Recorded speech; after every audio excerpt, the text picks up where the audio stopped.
She did paid placement on Bumble years ago. I don't know if you remember the ad that she ran, but she was basically shitting on and disparaging men in Bumble. You know, kind of making them look like, oh, let's mock them sort of thing. Like your typical advertisement, right? Women are so strong and empowered, and men are just dopey idiots, so we have to help them out. That was kind of the role that she played. So she's sitting here in this 40-second clip, and I hate that it takes women this long in life to arrive at this. Like, women would just be so much better off if they understood this much younger in life. But I just want to play this for you guys. Just listen up. We'll talk about it. Never gossip about your man. Ever. Ever. If there's a texting with some other girl, you don't tell any of your girlfriends. You take it to a therapist, you take it to a 12-step meeting. Like, don't ever gossip about your person. Don't ever make fun of your person in public. I see people a lot, like that women that don't understand why relationships aren't working. And then you go out on a double date and they're like, cause he fucking can't get out. And you're just like, what the fuck are you doing? Yeah. Like, you're embarrassing your man in front of a bunch of people, you know? It's like, this to me is about, like, that's what it means to be soft, I think. To just like bite your tongue, shut your mouth. Did you get the gist of that? I don't know if you got the audio and all that. Was it clear? Yeah. You're good. Took her that long to get to that point. Like it's always by the time they hit their 40s that they come to this realization, like, you can't disrespect him.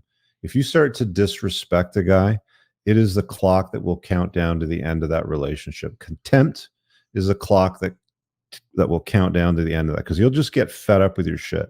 And women have just gotten so comfortable because media and music and all these influential sources are basically telling them, just shit on guys. Who cares? Just flick boogers at them, make fun of them. We all grew up on sitcoms where, Dr. Huxtable was like the butt of all jokes on the Cosby Show and stuff like that.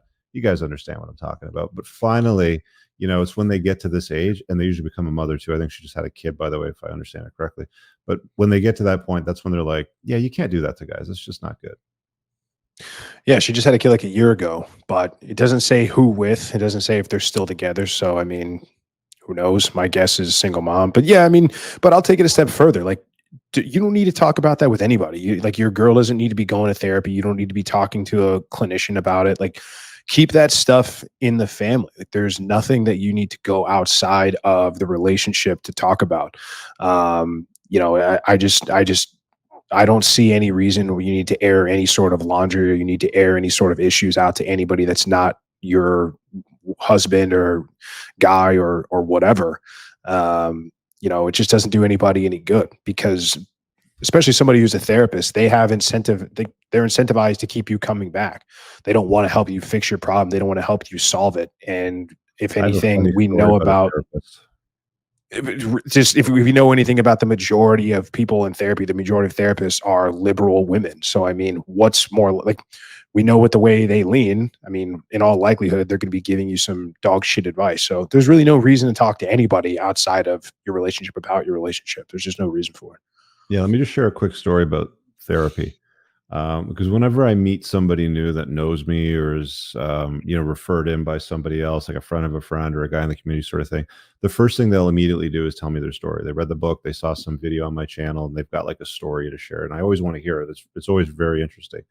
And this guy is telling me the story, his wife wanted to untie the knot, and she was going to therapy, and he wanted to figure out what was going on behind the scenes. So he covertly put a recording device that captured the conversation between her and the therapist.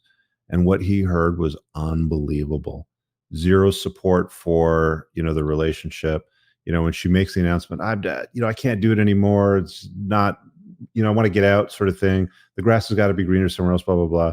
The therapist is like, thank God that you're taking your chi and your power back. And, you've got the strength and the wisdom to, and this guy's a solid dude, like a really fucking good dude, strong income earner, good looking, a good father, all this sort of stuff.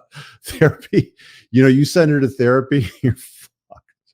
You're signing your own death warrant, man. You might as well just start packing your stuff. For this too. He's paying for this as well. It's hilarious. I won't tell you the whole story, but like I've heard versions of this many, many times. It's unreal. I really hope you guys enjoyed that clip. If you want to watch the full length podcast, you can find that over here. That clip's from. If you're newer to the channel, make sure you hit subscribe over here, and pin down below in the top comment, you'll find a bunch of useful links to my website, my supplement line, books, and a bunch of other stuff.